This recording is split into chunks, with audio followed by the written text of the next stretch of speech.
Naka-harvest na po tayo ngayon ng apat na bundle. Yung isang bundle po ay naibenta na po natin. Bali 46 kilo po ngayong araw na ito. Ang atin pong napitas sa atin pong tanim na ampalaya. Okay. Po videohan po natin yung atin pong ampalayan. Update po namin kayo. Po yan. Pag may tinim talaga, merong aanihin. Alright, dito po na po ngayon. Update po tayo ngayon sa atin pong ampalayan.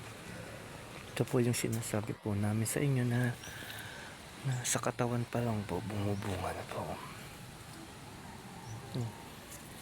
Ang dami pong bunga.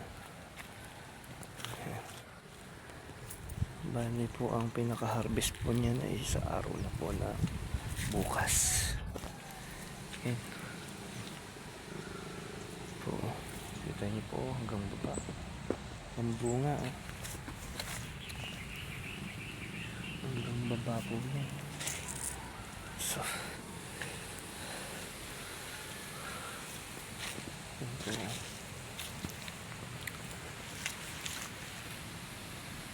Dami mong ampalaya.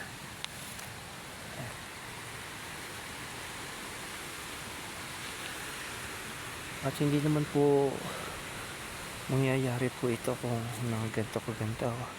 Talaga pong sa pag-aalaga po.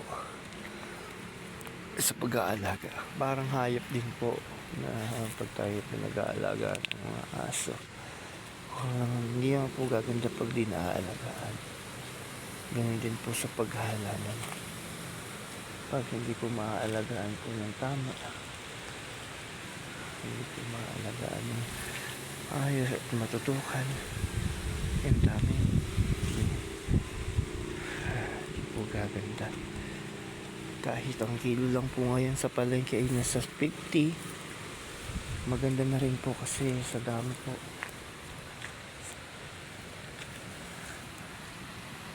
Yan po. Hanggang sa muli po, update po kami sa inyo kung ano po ang update sa ating ampalaya.